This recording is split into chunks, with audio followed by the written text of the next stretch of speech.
அதிமுக கூட்டணி பத்தி நீங்க என்ன சொல்றீங்க சார்? அதிமுக கூட்டணிங்கிறது இன்னைக்கு இல்லை.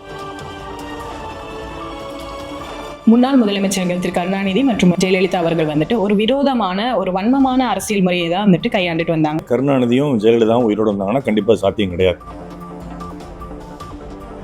டிவிகே விசஸ் மத்திய அரசு இவங்களோட அணுகுமுறை வந்து கொள்கைக்கு தான் எதிர்க்கிறோம் பொலிட்டிக்கலா, ஆனா கவர்மெண்டா சென்ட்ரல் கவர்மெண்ட்டை வந்துட்டு ஒரு இணக்கமான அணுகுமுறையா இருக்கும் அப்படின்ற ஒரு கருத்தும் இருக்கு.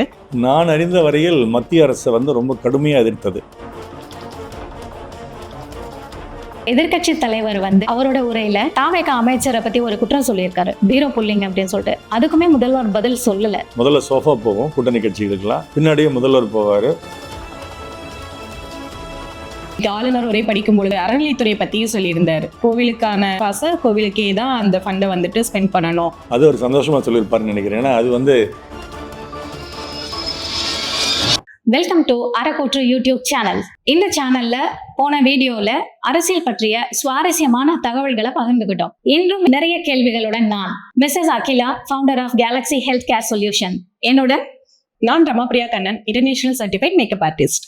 Welcome doctor sir. வணக்கம். உங்களுக்கும் நேயர்களுக்கும் இனிய வணக்கம். எப்படி இருக்கீங்க? நல்லா இருக்குமா? நீங்க எப்படி இருக்கீங்க? நல்லா இருக்காங்க சார். நல்லா இருக்கும் சார். இன்னைக்கும் நிறைய கேள்விகள் இருக்கு. தாராளமா கேளுங்க, உங்கள் கேள்விக்கணைகளை தொடுக்கலாம். இடைத்தேர்தல்கள் பற்றி நீங்க என்ன கருத்து சொல்ல விரும்புறீங்க சார்? இடைத்தேர்தல் இது எல்லாமே மேன் மேடு தேர்தல் தான், எலெக்ஷன்ஸ் தான். ஏன்னா ஒருத்தர் ரெண்டு இடத்துல நிற்கலாம் அப்படிங்கிறது கான்ஸ்டியூஷன் படி கரெக்ட்.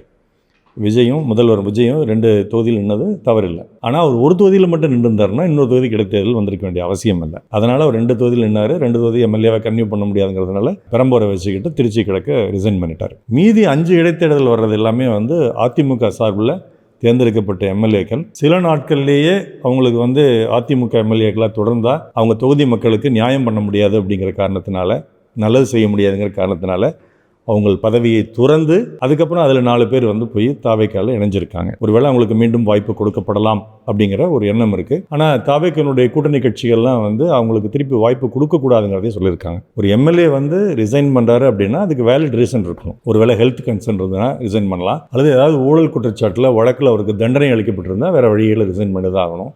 கிரிமினல் கேஸ் ஏதாவது ஃபைல் பண்ணியிருந்தாங்கன்னா ரிசைன் பண்ணி ஆகணும்.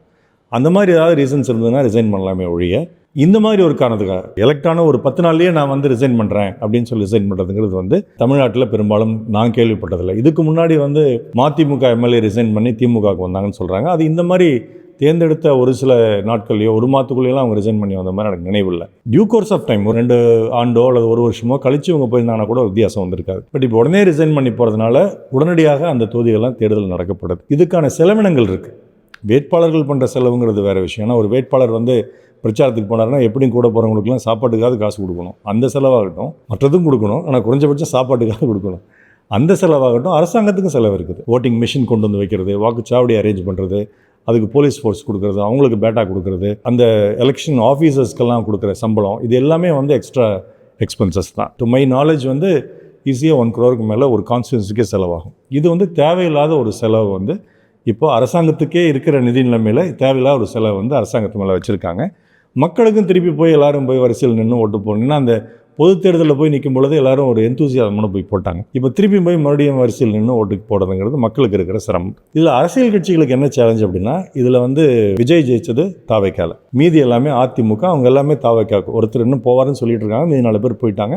ஒருவேளை அவரும் போயிட்டாருன்னா அப்போ 6 தொகுதியுமே தாவேக்கா வெல்ல வேண்டிய ஒரு கட்டாயத்தில் இருக்குது. ஒன்று அவங்க தொகுதி, தாவேக்காக்காக அவங்க ரிசைன் பண்ண தொகுதி, 6 தொகுதியுமே அவங்க வெல்ல வேண்டும்ங்கிற கட்டாயத்தில் தாவேக்கா இருக்குது. அதிமுகவுக்கு என்ன பிரச்சனைனா, திருச்சி கிழக்க விட்டுட்டு மீதி 5மே அவங்களுடைய எம்எல்ஏஸ். ஸோ அவங்க ஜெயிச்சது தன்னுடைய சொந்த பலத்தால் இல்லை, சொந்த புகழ்னால் இல்லை, கட்சியினுடைய பலத்தால் இரட்டை இலை சின்னதால தான் அவங்க ஜெயிச்சாங்க அப்படிங்கிறது நிரூபிக்க வேண்டிய கட்டாயம் அதிமுகவுக்கு இருக்குது. ஸோ 2 பேர்த்துக்குமே ஒரு ப்ரெஷர் சுச்சுவேஷன் இருக்குது. இதில் ப்ரெஷர் இல்லாத ஆள் யாருன்னா திமுக தான். ஏன்னா அதில் எந்த தொகுதியுமே அவங்க ஜெயிச்ச தொகுதி கிடையாது. அதனால அவங்க மேக்ஸிமம் ட்ரை பண்ணுறது யார் பண்ணுவாங்கன்னா திமுக தான் ட்ரை பண்ணுவாங்க. பார்க்கலாம், மேக்ஸிமம் முட்டி மோதி பார்க்கலாம். நம்ம ஒரு தொகுதி ஜெயிச்சா கூட அது ஆட்சிக்கும் அதிமுகவுக்கும் எதிரான ஒரு தீர்ப்புன்னு தான் நம்ம சொல்லுவோம். குறிப்பாக திருச்சி கிழக்க குறி வைப்பாங்க. அந்த தொகுதி ஜெயிச்சிட்டா முதல்வர் நின்ன தொகுதியிலே நாங்கள் ஜெயிச்சிட்டோம் அப்படிங்கிறத வந்து அவங்க சொல்லுவாங்க. அதனால் ரிசல்ட்ஸ் எப்படி வரும்னு தெரியாது. ஆனால் தேர்தல்னு போகும்பொழுது தேவையில்லாத செலவு தான். இதில் ப்ரெஷர்னு பார்த்தா தமிழக வெற்றி கழகத்துக்கும் அதிமுகவுக்கும் அதில் அழுத்தம் இருக்குது. திமுக அழுத்தம் இல்லாதனாலே கொஞ்சம் அடித்து விளையாடுவாங்கன்னு நான் நினைக்கிறேன். சட்டமன்ற நிகழ்ச்சி நேரலை வந்துட்டு இதுக்கு முன்னாடி எவ்வளவோ கேட்டோம், ரெக்வஸ்ட் பண்ணியும் அதிகமாக கொடுக்கலைங்க சார். பட் இப்போ 2 நாளாக கண்டினியூவாக வந்துட்டு சட்டமன்ற நிகழ்ச்சி நேரலை வந்துட்டு போட்டிருக்காங்க. இது அவசியமா? சட்டமன்ற நேரலை மட்டும் இல்லை, கிரிக்கெட்டு நேரலை பண்ணுறாங்க, பல்வேறு திரைப்பட பாடல் வெளியீட்டு விழா அதெல்லாமே நேரலை பண்ணுறாங்க. அந்த நேரலை பண்ணும்போது ஒரு விஷயம் இருக்குது, மக்களுக்கெல்லாம் பார்க்குறவங்களுக்கு ஒரு த்ரில்லாக இருக்கும். லைவாக பார்க்கும்போது, ரெக்கார்டட் பார்க்கும்போது அது முடிஞ்சுது, அதனால் அதில் பெரிய இன்ட்ரெஸ்ட் இருக்காது. லைவாக பார்க்குறதுல த்ரில் இருக்கும். ரெண்டாவது, லைவில் போகும்பொழுது நிறைய தவறுகள் நடக்காமே இருக்கும். கிரிக்கெட்டை எடுத்துட்டிங்கன்னா இப்போ இவ்வளோ கேமராஸ் வச்சு லைவில் கொடுக்கும்போது தான் எந்த ஒரு தவறுமே இல்லை. எல்பிடபிள்யூவும் தவறாக கொடுக்குறதில்ல, ரன் அவுட்டும் தவறாக கொடுக்கறதில்ல, பேட்டை வந்து பால் உரசிட்டு போச்சா இல்லையாங்கிறதையும் வந்து அவங்க கரெக்டாக பார்த்து துல்லியமாக ஸ்னிக்கோமீட்டர்லாம் இருக்குது, அதெல்லாம் வச்சு பார்த்து கரெக்டாக சொல்கிறாங்க. அந்த அளவுக்கு ப்ரிசிஷன் அங்கே இருக்குது, ஒரு நேர்மை இருக்குது, ஒரு ஒழுங்கு இருக்குது. அதாவது தவறாக பிஹேவ் பண்ணால் உடனே தெரிஞ்சிருது. முதல்ல கிரிக்கெட்டில் பார்த்தீங்கன்னா பால் டேம்பரிங்னு இருக்கும். அந்த பந்து வந்து கொஞ்சம் பழசாகணுங்கிறதுக்காக அதில் மண்ணெல்லாம் போட்டுலாம் தேய்ப்பாங்க. அதெல்லாம் வந்து கேமராவில் அப்போ தெரியாது. பட் இப்போ லைவில் இருக்கிறதுனால கண்டிப்பாக அது தெரியும். அதுக்கு வாய்ப்பே கிடையாது, தவறு பண்ணுறதுக்கு வாய்ப்பே கிடையாது. அந்த மாதிரி தான் சட்டமன்ற நேரலைங்கிறதும். சட்டமன்றத்துக்கு போகிறவங்கலாம் யார்? எம்எல்ஏக்கள், சமூகத்தினுடைய உயர்ந்த நிலையில் இருக்கிறவங்க, மக்களுக்கு முன்மாதிரியாக இருக்கிறவங்க. அப்போ அவங்க சட்டமன்றத்தில் போய் பேசும்பொழுது எப்படி நடந்துக்கணும், பேசுகிறது மட்டுமில்லை, அவங்களுடைய நடக்கிற முறையே வந்து ஒரு டிக்னிஃபைடாக இருக்கணும், கம்பீரமாக இருக்கணும், ஒரு கனவானாக இருக்கணும். அப்படி அவங்க நடந்துக்கும்போது அது வந்து சிறப்பாக இருக்கும். ஒருவேளை அப்படி அவங்க நடந்துக்க தவறினால் அது வந்து பப்ளிக்கே எக்ஸ்போஸ் ஆகும். முதல்வரே சொல்லியிருக்காரு, இப்போ நாங்கள் சட்டமன்றத்துக்கு போனதுக்கப்புறம் தான் நிறைய யங்ஸ்டர்ஸ் வந்து அரசியலை ஃபாலோ பண்ணுறாங்க அப்படிங்கிறது. ஒரு விதத்தில் அது உண்மை. ஏன்னா இதுக்கு முன்னாடி சட்டமன்றத்தில் எல்லாமே பேச்சுக்கள் பூரா தூய தமிழில் இருக்கும். அது பல பேர்த்துக்கு புரியாது. யங்ஸ்டர்ஸ் பல பேர்த்துக்கு அந்த தமிழே புரியாது. இப்போ இவங்க பேசுகிறது தமிழும் இங்கிலீஷும் கலந்து தங்கிலீஷில் பேசுகிறாங்க. ப்ளஸ் விஜயினுடைய அட்ராக்ஷன் வந்து சட்டமன்றத்தில் இருக்கும்பொழுது பார்க்குறதுக்கு நிறையா இருப்பாங்க. அப்போ இந்த மாதிரி சூழ்நிலையில் எந்த ஒரு தவறான விஷயங்கள் நடந்தாலும், ஒரு கெஸ்டர், ஒரு கை காட்டுறது, நாக்கை துருத்தி கடிக்கிறது, இந்த மாதிரி ஏதாவது ஒரு தவறான கெஸ்டர் நடந்தாலும் அது வந்து லைவில் தெரிஞ்சிடும். அது வந்து எங்கேயுமே ஓடவும் முடியாது, ஒழியவும் முடியாதுங்கிற மாதிரி ஜூம் பண்ணி காமிக்க முடியும். அதனால் நேரலையில் நடக்கிறது ரொம்ப நல்லதுன்னு நான் நினைக்கிறேன். இதற்கு முந்தைய ஆட்சிகளில் வந்து அது பண்ணுறேன்னு சொன்னாங்க, ஆனால் பண்ணலை. பட் இந்த ஆட்சியில் அதை பண்ணுறது ஒரு சிறப்பான விஷயம் அப்படின்னு சொல்லிட்டு நான் நினைக்கிறேன். டெஃபினட்டாக அதை வெல்கம் பண்ணுறேன் நான். நன்றி சார்.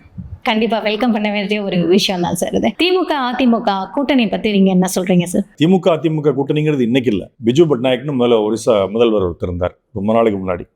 அப்போ கலைஞரும் எம்ஜிஆரும் உயிரோடு இருந்த பீரியடு. அப்போ காங்கிரஸ்க்கு எதிராக, இந்திரா காங்கிரஸ்க்கு எதிராக வந்து இவங்க 2 பேரும் மெர்ஜ் ஆகலாம். திமுக அதிமுகவுக்கு எதனால் பிரிஞ்சாங்க? அவங்களுக்குள்ளே இருந்த ஒரு பர்சனல் பிரச்சனை தான். ஒன்றும் பெரிய கொள்கையில் வேறுபாடு கிடையாது. எம்ஜிஆருக்கு வந்து அமைச்சரவையில் கலைஞர் இடம் கொடுக்கறதுனா நீங்கள் நடிப்பை விட்டுட்டு வாங்கன்னு சொன்னார். நடிப்பை விடுறதுக்கு எம்ஜிஆர் தயாராக இல்லை. ஆனால் அதே சமயத்தில் அவர் அமைச்சர் பதவி வேணும்னு நினைச்சார் அவர். அப்போ அவங்களுக்குள்ள நிறைய முரசல்கள் வந்தது. இன்னொன்று, மத்தியில் இருந்த ஆளும் கட்சி எம்ஜிஆரை தூண்டி விட்டதுன்னு கூட பேச்செல்லாம் உண்டு. அது உண்மையாக பொய்யான்னு தெரியாது. ஆனால் அந்த மாதிரி ஒரு சில முரசல்கள்னால தான் அவங்க வந்து தனியாக எம்ஜிஆர் அதிமுகன்னு ஆரம்பிச்சாரே ஒழிய பெரிய கொள்கை வேறுபாடு. உதாரணமாக திமுகவுக்கும் பிஜேபிக்கும் நிறைய கொள்கை வேறுபாடு உண்டு.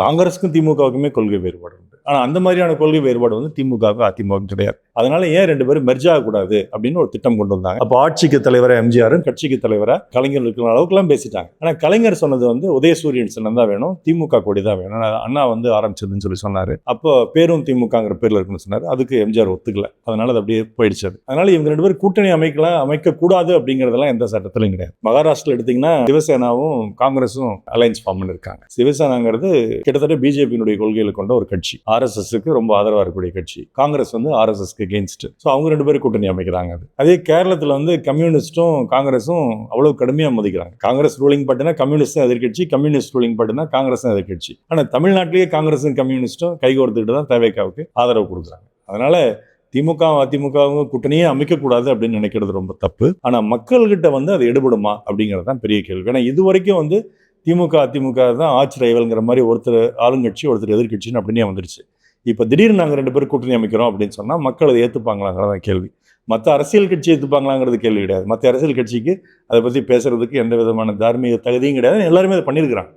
அதனால் அது பண்ணாதவங்க கிடையாது. அப்படி இருக்கும்போது திமுக அதிமுக ஒன்றா சேர்றது வந்து அல்லது கூட்டணி அமைச்சு போட்டிடுறது அப்படிங்கிறது வந்து மக்கள் எப்படி எடுத்துப்பாங்கிறது நமக்கு தெரியாது. அது ஒரு எலெக்ஷன் வந்து ஓட்டு விழுந்தால் தான் மக்கள் ஏற்றுக்கிறாங்களோ இல்லையான்னு தெரியும். அதனால் அதை பற்றி பேசவே கூடாதுங்கிறது வந்து சரியான அணுகுமுறையில் நான் நினைக்கிறேன். முன்னாள் முதலமைச்சர்கள் திரு கருணாநிதி மற்றும் ஜெயலலிதா அவர்கள் வந்துட்டு ஒரு விரோதமான ஒரு வன்மமான அரசியல் முறையை தான் வந்துட்டு கையாண்டுட்டு வந்தாங்க. அப்படி இருக்கும்போது அதிமுக திமுக கூட்டணி வந்துட்டு எந்த அளவுக்கு சாத்தியம் அப்படின்றத வந்து நீங்க எந்த அணுகுமுறையில வந்துட்டு இந்த அணுகுமுறையில இருந்து எப்படி சொல்லுவீங்க? கருணாநிதியும் ஜெயலலிதாவும் உயிரோடு இருந்தாங்கன்னா கண்டிப்பாக சாத்தியம் கிடையாது. ரெண்டு பேர்ல யாராவது ஒருத்தர் உயிர் இருந்தா கூட சாத்தியம் கிடையாது. ரெண்டு பேருமே இல்லைங்க போது இப்போ இருக்கிற ஸ்டாலினுக்கும் அதிமுகவை விட பிஜேபி தான் போன எலெக்ஷன் வரைக்கும் அவர் பயங்கரமாக அப்போஸ் பண்ணார். சென்ட்ரலுக்கும் ஸ்டேட்டுக்கும் தான் ஃபைட்டுங்கிற மாதிரி சொன்னார். இப்போவுமே ஏடிஎம்கே பிக்சர் இல்லை, தாவேகே வெர்சஸ் டிஎம்கே தான் இருக்குது. அதனால ஏடிஎம்கே வந்து ஒரு பெரிய ஆச்சரியவில் இப்போ டிஎம்கே கிடையாது. ஏடிஎம்கே வந்து ரொம்ப அதனுடைய பலத்தை குறைச்சி தான் வந்திருக்குது. அவங்களும் சீட்ஸ் வின் பண்ணியிருக்காங்க. இருந்தாலும் வந்து அப்போ ஜெயலலிதா இருந்த பீரியட்ல இருந்த பலம் கிடையாது. திமுகவுமே கருணாநிதி இருந்த பீரியட்ல இருந்த அந்த ஒரு பகை வந்து அதிமுக மேலே ஒரு எதிரித்தன்மையான ஒரு விஷயம் கிடையாது. இருந்தால் இப்போ இந்த மாதிரி ஒரு பேச்சே வந்திருக்காரு. ஜெயலலிதா கருணாநிதி இருந்தால் அந்த பேச்சு வந்திருக்கிறதுக்கு வாய்ப்பே கிடையாது. ஸோ அதனால இவங்களுக்குள்ள நிறைய அணுகுமுறை மாறிட்டதுனால இவங்க ரெண்டு பேர் ஒருத்தர் பெரிய எதிரியா இனிமேல் கருதுறதுக்கு வாய்ப்பு கிடையாது. ஏன்னா அவங்க ரெண்டு பேருக்கு சேர்த்து ஒரு எதிரி வந்திருக்காரு. ஸோ அவரை தான் டார்கெட் பண்ணி இவங்க நினைப்பாங்களே ஒழிய இவங்களுக்குள்ளே சண்டை போட்டுக்கிட்டா அவருக்கு அது வந்து பெனிஃபிட்டாக போயிடும். எனிமி டு எனிமி இஸ் ஃப்ரெண்டுங்கிற மாதிரி இவங்க ரெண்டு பேரும் ஃப்ரெண்ட் ஆகிட்டாங்க. அப்போ இவங்க ரெண்டு பேரும் ஃப்ரெண்ட் ஆகாமட்டா அந்த எனிமி அடிக்கிறது கஷ்டம் அப்படிங்கிற ஒரு ஃபீலிங் அவங்களுக்கு வரும். அதனால இனிமேல் வந்து அந்த மாதிரி கருணாநிதி ஜெயலலிதா எம்ஜிஆர் கருணாநிதி அப்படி இருந்த பகையெல்லாம் இனிமேல் எந்த காலத்துலையுமே திமுக வராது அப்படிங்கிறது என்னுடைய கணிப்பு. சார், இப்போ எலக்ட்ரிசிட்டி பற்றி நான் உங்ககிட்ட கண்டிப்பாக கேட்கணும்னு நினச்சிட்டு இருக்கேன்.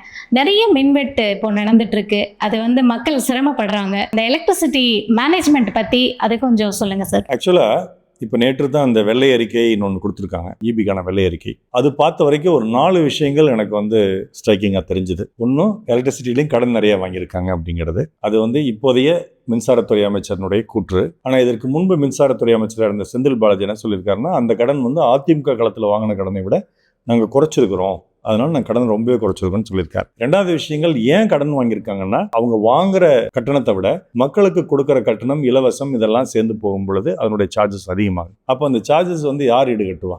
இதுலேருந்து ஜென்ரேட் பண்ணுறது வந்து இபி டேரிஃப்ல தான் ஜென்ரேட் பண்ணணும். அதுவே வந்து நம்ம அவங்க வாங்குற காசை விட ரொம்ப கம்மியாக இருந்ததுன்னா அப்போ அந்த டிஃபரன்ஸ் வந்து அவங்க கடன் வாங்கி தான் கட்டியாகும். அதான் கடன் வாங்குறதுக்கான காரணம். இது வந்து கடனே வாங்கக்கூடாதுன்னா திருப்பியும் அவங்க என்ன பைசாவுக்கு வாங்குறாங்களோ அதே பைசாவுக்கு எல்லாத்துக்கும் சார்ஜஸ் போடணும். இல்லை விவசாயிகளுக்கு இலவச மின்சாரம் கொடுக்காம இருக்கணும். இந்த 200 யூனிட் 100 யூனிட்டுக்கெலாம் வந்து ஃப்ரீ அப்படிங்கிறலாம் சொல்ல முடியாது. அப்போ அந்த நலத்திட்டங்கள் இருக்கும்போது கண்டிப்பாக கடன் வாங்கப்படும். எப்படி நிதிநிலை வெள்ளை அறிக்கையில் சொன்னாங்களோ அதே மாதிரி நலத்திட்டங்கள் இருக்கிற ஒரு மாநிலத்தில் ஈபியா இருந்தாலும் மக்களுக்கு அது வந்து பலன் போய் சேரணுங்கிறதுக்காக நிச்சயமாக கடன் வாங்கப்படும். அப்படிதான் கடன் வாங்கியிருக்காங்க. அடுத்த விஷயம் அவர் சொன்னதுல என்னன்னா, நிறைய மின்மாற்றிகள் மற்ற மின்சார உபகரணங்கள்லாம் வந்து ரொம்ப நாள் ஆச்சு மெயின்டைன் பண்ணல அப்படின்னு சொல்றாரு. இன்னொன்று என்ன சொல்றாருன்னா, ஆள் பற்றாக்குறை, முன்னாடி கவர்மெண்ட்ல ஆள் போடல, வேகன்சி நிறைய இருந்தது அப்படின்னு சொல்றாரு. இப்போ இது ரெண்டுமே இவர் சொல்றது வந்து உண்மையே நம்ம எடுத்துட்டாலும் இதற்கு முன்பு திமுக ஆட்சி வந்து 5 ஆண்டுகள் இருந்தது. அதுல இந்த 1 மாதத்துக்குள் வந்த அளவுக்கு மின்வெட்டு வரல. நம்ம சேலத்தில் பெருசாக மின்வெட்டு இல்லை, பட் சென்னையிலாம் ரொம்பவே பாதிச்சிருக்கு. சட்டசபையில் எதிர்க்கட்சி தலைவர் பேசுன மாதிரி குறிப்பாக முதல்வர் தொகுதியிலேயே மின்வெட்டு அதிகமாக இருந்திருக்கு. அப்போ அது ஏன் வந்தது? திமுக ஆட்சி காலத்தில் 5 வருஷமா இல்லாத மின்வெட்டு இவங்க வந்து 1 மாசத்துல ஏன் வந்துச்சு? அப்போ அதே மின்மாற்றி தான் இவங்களும் வச்சிருக்காங்க, அவங்களும் யூஸ் பண்ணியிருக்காங்க. அதே அளவுக்கு பணியாளர்கள் தான் இவங்களும் வச்சிருக்காங்க, அவங்களும் யூஸ் பண்ணியிருக்காங்க. அப்போ எப்படி மின்வெட்டு வந்துச்சுன்னா அதற்கு 2 காரணம். ஒன்று, அமைச்சர் அப்போ சொன்ன காரணம், பியூஸ் கரியர்லாம் பிடிங்கிடுறாங்க, ஆட்கள் நிறைய பேர் வந்து எதிர்கட்சியை சேர்ந்தவங்கள எம்ப்ளாயீஸாக இருக்காங்க ஈபியில், அதனால வந்து அவங்க சில சதி பண்ணி மின்வெட்டு ஏற்படுத்துறாங்கன்னு சொன்னார். அது உண்மையா பொய்யான்னு தெரியாது. இன்னொரு முக்கியமான விஷயம், அப்போ வந்து வெயில் ரொம்ப உக்கரத்தில் இருந்தது. அப்போ வெயில் காலத்தில் வந்து நம்ம எல்லாமே அதிகமாக ஏசி யூஸ் பண்ணுவோம், ஃபேன் யூஸ் பண்ணுவோம், வீட்டுக்கு 4-5 ஏசி வந்துருச்சு, ஏர் கூலர் வந்துருச்சு, ஃப்ரிட்ஜ் அதிகமாக யூஸ் பண்ணுவோம். அப்போ வந்து மின் தேவை அதிகமாக இருக்கும். தேவையான அளவுக்கு மின் உற்பத்தி இல்லைன்னா கண்டிப்பாக வந்து மின்வெட்டு வந்து தான் தீரணும். அது ஒரு முக்கியமான விஷயம். அப்போ அடுத்த கேள்வி, இதுக்கு முன்னாடி 5 வருஷமும் இதே சம்மர் வந்திருக்குது, இதே கோடைக்காலம் வந்திருக்கு, அப்பவும் இதே தான் யூஸ் பண்ணியிருப்போம், அப்போ அந்த மின்வெட்டெல்லாம் இல்லையே அப்படின்னா அது ஒரு பெரிய கேள்விக்குறி தான். அதற்கான பதில் வெள்ளை அறிக்கையில் இல்லை. இதுதான் உண்மையான விஷயம். ஆனால் வெள்ளை அறிக்கையில் அவங்க சொல்கிற இன்னொரு முக்கியமான விஷயம் என்னென்னா, இந்த ஆண்டு வந்து மின்சார கட்டணத்தை ஏற்ற போகிறதில்லன்னு சொல்லியிருக்காங்க. அது வந்து பொதுமக்களுக்கு ஒரு பெரிய ரிலீஃப். 2வது வந்து இவங்க 2 மாதத்துக்கு ஒரு தடவை நம்ம இப்போலாம் இபி பில் கட்டுறோம், அதை வந்து 1 மாதத்துக்கு ஒரு தடவை மாற்றணுங்கிறது தான் எல்லாத்துக்கும் கோரிக்கை. ஏன்னா சில ஏழைகளுக்குலாம் அதை ஒட்டுக்கா போய் கட்டும்போது கொஞ்சம் சிரமமாக இருக்குன்ட்டு. பட் அதை பற்றி வெள்ளை அறிக்கையில் எது இருக்கிற மாதிரி தெரியல. ஆனால் இனிமேல் வந்து அவர் சொல்கிறது என்னென்னா, நாங்கள் வந்து ஊழல் எதுவும் நடக்காமல் பார்த்துப்போம் அப்படிங்கிறாரு. அது முந்தைய ஆட்சியில் ஊழல் நடந்ததுன்னா அது கண்டிப்பாக அவங்க வழக்கு தொடருவாங்கன்னு நினைக்கிறேன். அது போகும், அது நமக்கு தெரியாது. ஆனால் அப்படி ஊழல் நடந்திருந்தால், அந்த ஊழல் வந்து நடக்காமல் இருந்தால் கண்டிப்பாக மின் வாரியத்தில் பணம் வந்து மிச்சமாகும். எப்படி அந்த நிதிநிலை வெள்ளை அறிக்கையில் சொன்னாங்களோ அதே மாதிரி இதுலேயும் மிச்சமாகும். ஆனால் இப்போ இருக்கிற மின்சார உற்பத்தி எப்படி அதிகப்படுத்தலாம்னா, இன்னும் நிறைய வந்து மின்சாரத்தை உற்பத்தி பண்ணியாகும். ஒன்று வந்து டேம்ல தேங்கி இருக்கக்கூடிய அணையிலேருந்து உற்பத்தி பண்ணலாம், அல்லது அனல் மின்சாரம் உற்பத்தி பண்ணலாம். அது இல்லைன்னா வந்து இந்த சோலார் வின்ஸ் இருக்குது, பெரிய பெரிய வின்ஸ் இருக்குது, அந்த காற்றாலை மூலம் உற்பத்தி ஆகிற மின்சாரத்தை வந்து இபி வாங்கிக்கலாம். இப்போ வீட்லேயே வந்து நம்ம சோலார் பேனல் போட்டு எக்ஸசிவாக மின்சாரம் உற்பத்தி பண்ணும்போது இபி வாங்கிக்கலாம். இதெல்லாம் வாங்கும் பொழுது அவங்க வெளியிலிருந்து வாங்குற இபி காஸ்ட்டை விட கம்மியாகும். அப்போ அது வந்து இபிக்கு வந்து டெஃபினட்டாக ஒரு சேவிங்ஸ் கிடைக்கும். ஸோ இதெல்லாம் ஒரு ப்ராப்பராக பண்ணால் நிச்சயமாக அடுத்த ஒரு சில ஆண்டுகளில் நம்ம பட்ஜெட் ஒரு ரொம்ப டெஃபிசிட் உள்ள பட்ஜெட், ரொம்ப பற்றாக்குறை பட்ஜெட்டாக போகாமல் இருக்கலாமோ, இந்த ஊழலாம் தடுத்து இத்தனை விஷயங்களை செஞ்சால் அதே மாதிரி மின்சாரத்துக்கும் வர்றதுக்கான வாய்ப்புகள் இருக்குங்கிறது தான் என்னுடைய கருத்து. மின்சாரம் கூடிய சீக்கிரத்துல சீர் செய்யப்படும். இப்போ இருக்கிற ஆளுங்கட்சியில இவங்க இப்பதான் வந்தாங்க. ஸோ இதுக்கு முன்னாடி இருக்கிற கட்சி டிசம்பர்ல இருந்தே வந்துட்டு பிளான் பண்ணியிருந்தாங்க. ஸோ இப்போ ஏப்ரல் மே சம்மர் அப்ப இவ்வளவு மின்சாரம் தேவை, இவ்வளவு சேமிப்பு இருக்கணும், அந்த மாதிரி ஒரு பிளானிங் ஸ்ட்ரக்சர் இருந்திருக்கணும். ஸோ இவங்கெல்லாம் வந்துட்டு முன்னாடி பிளான் பண்ணியிருந்திருக்கும். கடந்த 4-5 ஆண்டுகள்ல இவங்க முன்னாடி பிளானிங் இருந்திருக்கும். இப்ப பற்றாக்குறைக்கு இவங்களும் ஒரு விதத்துல ரீசனா இருக்கலாம் இல்லைங்களா? நம்ம வந்து எப்படி ப்ரொஜெக்ட் பண்ணுறோம், எப்படி எதிர்பார்க்கோங்கிறது. இதற்கு முன்பு சம்மரில் வந்து எவ்வளோ தூரம் மின்சாரம் உபயோகப்படுத்தினாங்க, அந்த அளவுக்கான தயார் நிலையில் தான் அவங்க இருந்தாங்களா, அதை விட அதிகமாக இப்போ உபயோகப்படுத்திட்டாங்களா, அப்போ அந்த தயார் நிலை அவங்க இல்லையா அப்படிங்கிறதெல்லாம் நமக்கு தெரியல. அதுக்கு அந்த ஸ்டாட்டிஸ்டிக்ஸ் நம்ம கையில் இருந்தால் தான் தெரியும். பட் எப்படி இருந்தாலும் 2 விஷயம் ஒன்று தான். இதே அளவுக்கு தான் மின்சாரம் சென்ற ஆண்டும் உற்பத்தியாச்சு, இதே அளவுக்கு தான் பணியாளர்கள் முந்தி இருந்தாங்க, இதே அளவுக்கு தான் மின்மாற்றி மற்ற டிரான்ஸ்ஃபார்மர்ஸ் எல்லாமே ஏற்கனவே இருந்துச்சு. அப்போ சென்ற ஆண்டுக்கு இல்லாது இந்த ஆண்டில் ஏன் வந்திருக்குது அப்படிங்கிற கேள்விக்கு தான் பதில் நமக்கு தெரியல. இப்போ இபியில் டிஎன்பிசியில் வந்துட்டு 401 பேருக்கு வந்துட்டு போஸ்டிங் போட்டிருக்காங்க அப்படின்றது. பட் இதெல்லாம் எக்ஸாம் எழுதுறது போன ஆட்சியில் எழுதியிருக்காங்க, அவங்களுக்கு இப்போ போட்டிருக்காங்க. இதுக்கு யார் காரணம் இருப்பாங்க? அது எவ்வளோ காலம் டிலே ஆச்சுன்னு தெரியல எனக்கு. எக்ஸாக்டாக வந்து எப்போ அவங்களுக்கு எக்ஸாம் எழுதுனாங்க, எப்போ ஆர்டர் கொடுத்தாங்க, எப்போ இவங்க போய் ஜாயின் பண்ணுறாங்க, அந்த டிலேஸ் எவ்வளோங்கிறது எனக்கு தெரியல. ஒருவேளை டிலே ரொம்ப இருந்தால் இவங்க சொன்ன மாதிரி ஏதாவது ஒரு ரீசன் இருக்கலாம், ஏதாவது ஒரு ஃபண்ட் கலெக்ஷன் அது ரீசன் இருக்கலாம். ஆனால் அப்படி டிலேல இது நார்மல் ப்ராசஸில் தான் போச்சு அப்படின்னா அதுக்கு வந்து இவங்க ஒன்றும் பெருசாக சொந்தம் கொண்டாட முடியாது, நாங்கள் ஆர்டர் கொடுத்துட்டோம்னு சொல்ல முடியாது. அது ஏற்கனவே நடந்த விஷயங்களை இவங்க வந்து கேரி ஆன் பண்ணியிருக்காங்க. ஒரு கவர்மெண்ட் ப்ரீவியஸ் கவர்மெண்ட் பண்ணதை வர கவர்மெண்ட்டும் கேரி ஆன் பண்ணி தான் ஆகணும். அந்த மாதிரி இவங்க பண்ணியிருக்காங்க. Correct sir.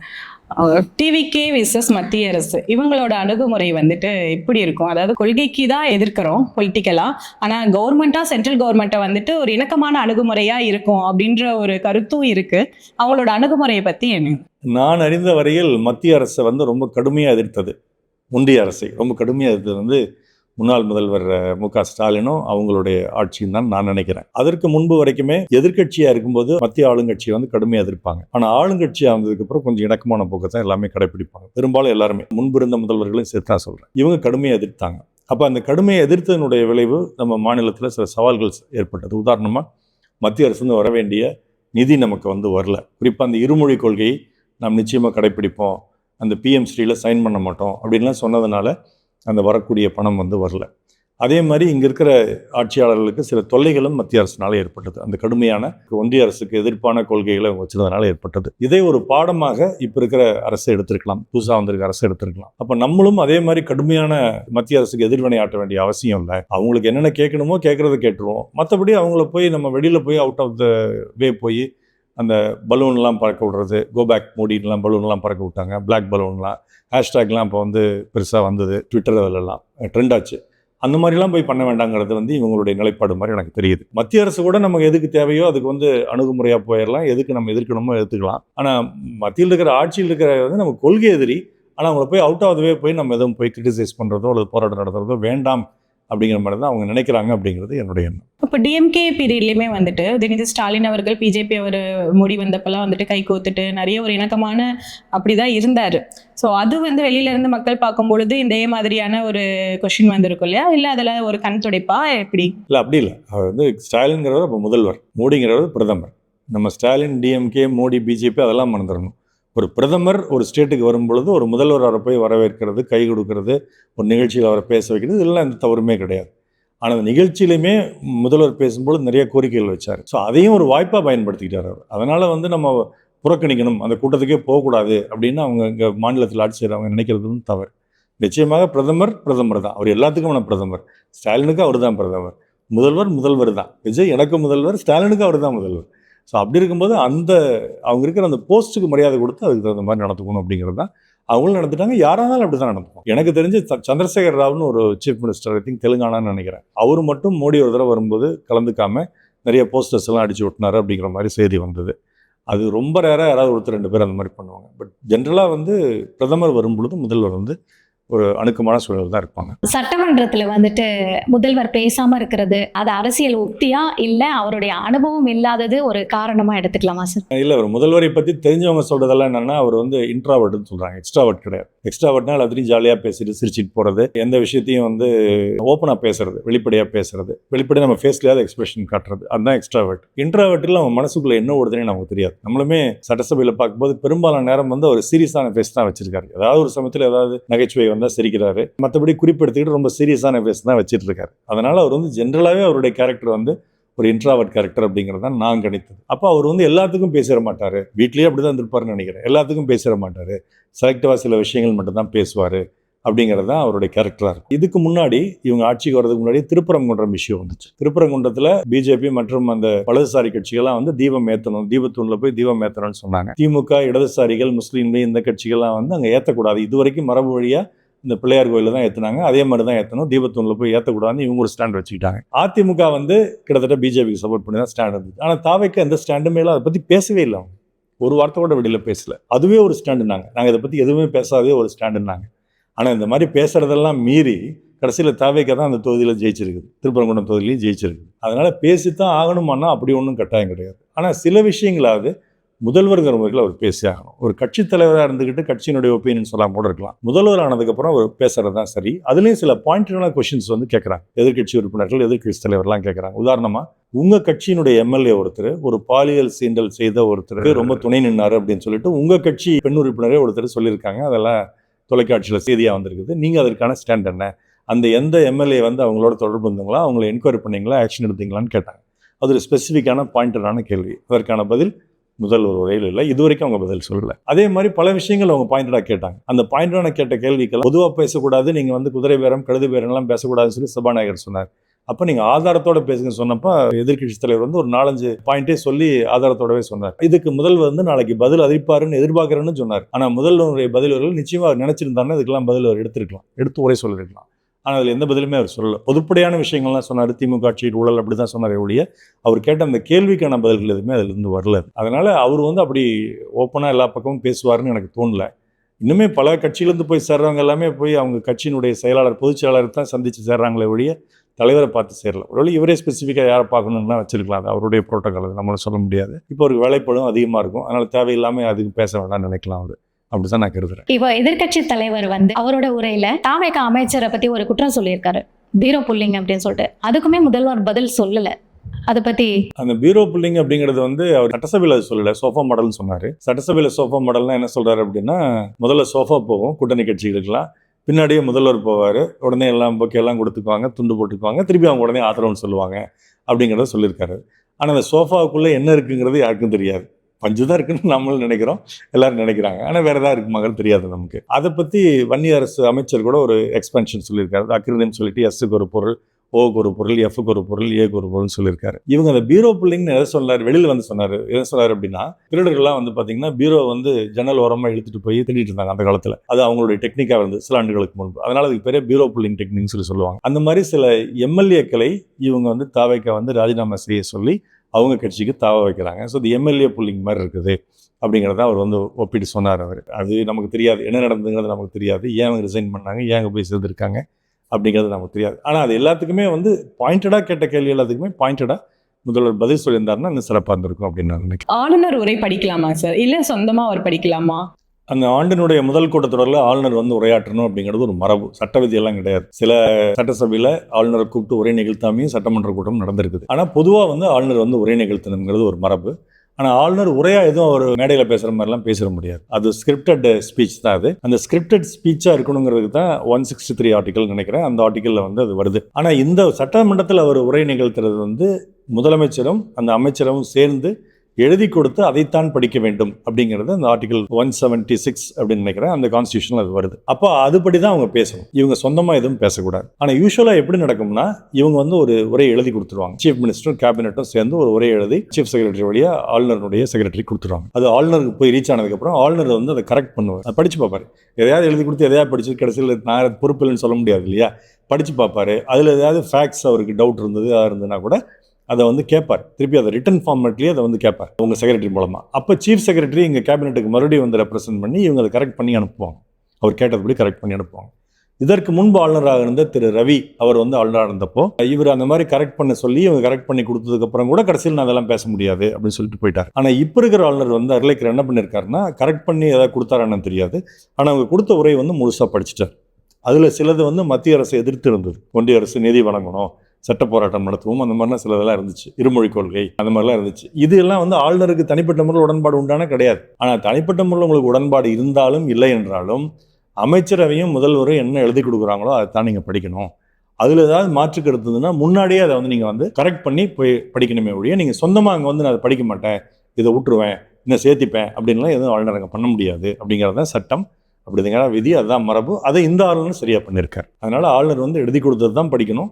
அதில் ஏதாவது மாற்றம் இருந்தால் முன்னாடியே கேட்கணும். அந்த அமைச்சரவைட்டையும் முதல்வர்கிட்டையும் கருத்து கேட்டுட்டு அதை மாற்றிக்கணும். ஸோ அன்னைக்கு ஆளுநர் உரை படிக்கும் பொழுது அதில் வந்துட்டு அறநிலைத்துறையை பற்றியும் சொல்லியிருந்தார். கோவிலுக்கான காசை கோவிலுக்கே தான் அந்த ஃபண்டை வந்துட்டு ஸ்பெண்ட் பண்ணணும் அப்படின்ற மாதிரி. ஸோ அதை வந்து நீங்கள் எப்படிங்க சார்? அது ஒரு சந்தோஷமாக சொல்லியிருப்பாருன்னு நினைக்கிறேன். ஏன்னா அது வந்து அவர் சார்ந்த ஆர்எஸ்எஸ் இயக்கத்துக்கும் இப்போ சார்ந்திருக்காரான்னு தெரியாது, ஆனால் ஒரு காலத்தில் ஆர்எஸ்எஸ் உறுப்பினர் இருந்தார். அதுக்கும் பிஜேபிக்கும் உள்ள ஸ்டாண்டுமே அதுதான். ஏன்னா அவங்க என்ன சொல்கிறாங்க, அறநிலையத்துறை வந்து அரசாங்கத்தின் கட்டுப்பாட்டிலே இருக்கக்கூடாது, அது தனியாக விட்டுறணும், கோயிலெலாம் தனியாக விட்டுறணும், அவ்வளோதான், தனியாக விட்டுறணுங்கிறாங்க. அப்போ அது யார் கோயில் நிர்வகிக்கிறது? ஒவ்வொரு கோயிலையும் ஏகப்பட்ட வருமானம் வருது, ஏகப்பட்ட செலவுகள் ஆகுது, ஏகப்பட்ட பிரச்சனைகள் வருது. அதெல்லாம் ஹேண்டில் பண்ணுறதுக்கு அந்த கோயிலுக்குன்னு ஒரு கமிட்டி போட்டு ஒவ்வொரு கோயிலுக்கும் பண்ணால் அப்போ அந்த கோயில் கமிட்டியை வந்து சரியாகவும் செய்யலாம், தவறாகவும் செய்யலாம். அதனால் அது வந்து சரியாக வருமானு தெரியல. இப்போ அறநிலையத்துறைங்கிறது ஒரு துறை, அந்த துறைக்கு கீழே எல்லா கோயிலும் வருது. அதுக்கு எல்லாமே யூனிஃபார்மாக ஒரு ரூல்ஸ் இருக்குது. அந்த ரூல்ஸ் படி தான் அந்த அறநிலையத்துறை நடக்குது. அதுபடி தான் எல்லா கோயிலுமே நடக்குது. கேரளாவில் கோயில்களில் மேலே நம்ம சட்டை எடுத்துகிட்டு போகணும் அப்படின்னா அதுதான் ரூல்ஸ் எல்லா கோயில்லையும். ஸோ அந்த மாதிரி சபரிமலைக்கு இப்படி போனால் அதுதான் ரூல்ஸ். அந்த மாதிரி அது துறையாக இருக்கும்போது நடக்குது அப்படிங்கிறது ஒரு சிறப்பான விஷயம். அதில் ஏதாவது முறைகேடுகள் இருந்தால் கரையணுமே ஒழிய அறநிலையத்துறையவே எடுத்துடணும் அப்படிங்கிறதுல எனக்கு உடன்பாடு இல்லை. எடுத்து யார்கிட்ட கொடுக்குறது கேள்வி வரும். அப்போ அந்த அறநிலையத்துறையில் இருக்கிற குறைகள் என்ன அப்படிங்கிறத வந்து நம்ம கலையணும். அதில் ஒரு விஷயம் அவங்க சொன்னது வந்து அதில் வரக்கூடிய வருமானம் வந்து கோயிலுக்கு செலவு பண்ணாமல் வேறு செலவுகள் செய்கிறாங்க அப்படிங்கிறது. அதில் கோயில் வேறு செலவுகள்னால் பள்ளி கட்டுறதா இருக்கலாம், கல்லூரி கட்டுறதா இருக்கலாம், மருத்துவமனையாக இருக்கலாம், அன்னதானம் கொடுக்குறதா இருக்கலாம். இதெல்லாம் கோயில் சம்மந்தமில்லாத செலவுகளாக கூட இருக்கலாம். ஏன்னா கோயிலுக்கும் பள்ளிக்கும் கல்லூரிக்கும் சம்மந்தம் இல்லை. பேர் வேணால் அந்த கோயில் பேரில் இருக்கலாம், கல்லூரியினுடைய பேரும் பள்ளியினுடைய பேரும். ஆனால் மற்றபடி அந்த விஷயம் வந்து கோயிலுக்கு சம்மந்தம் இல்லாது. சாமி கும்பிட்றதுக்கும் பள்ளி கல்லூரிக்கும் ஹாஸ்பிட்டலுக்கும் சம்மந்தம் கிடையாது. ஆனால் இவங்க என்ன சொல்கிறாங்க, அது பாட்டுக்கு நடந்துட்டு போகுது, அதை நாங்கள் தொந்தரவு பண்ண மாட்டோம். ஆனால் அதை வச்சுட்டு வந்து கமர்ஷியலாக நீங்கள் வந்து வணிக வளாகம் கட்டுறது, கல்யாண மண்டபம் கட்டுறது, அதுலேருந்து ஏர்னிங் பண்ணுறது அப்படிங்கிறது வந்து நாங்கள் ஒத்துக்க மாட்டோம். அது வந்து பக்தர்களுக்கான வசதிக்காக இருக்கக்கூடிய பணம் தான் அது, அந்த ஃபண்டு. அதை பக்தர்களுக்காக மட்டும்தான் உபயோகப்படுத்தணும், அது கமர்ஷியலாக உபயோகப்படுத்தக்கூடாது அப்படிங்கிறது தான் இப்போ இருக்கிற கவர்மெண்ட்டுடைய ஸ்டாண்ட். அதனால் இந்த தாவேக்கனுடைய ஸ்டாண்டு அறநிலையத்துறை வரைக்கும் ஒரு வயா மீடியாவாக இருக்குது. நெய்தர் வந்து அறநிலையத்துறை வேண்டான்னு சொல்லக்கூடிய பிஜேபி ஸ்டாண்டும் இல்லை, நார் டிஎம்கே கவர்மெண்ட் சொன்ன மாதிரி அறநிலையத்துறை பணத்தை வச்சுட்டு நம்ம எந்த திட்டங்கள் வேணாலும் செய்யலாம் அப்படிங்கிற மாதிரி ஸ்டாண்டு இல்லை. ஸோ ரெண்டுக்கு இடைப்பட்ட ஸ்டாண்டாக தாவேக்கா ஸ்டாண்ட் இருக்குன்னு நினைக்கிறேன். ஃபியூச்சரில் தான் தெரியும் அவங்க என்ன ஆமாம், பண்ணுறாங்க. போக தான் தெரியும்.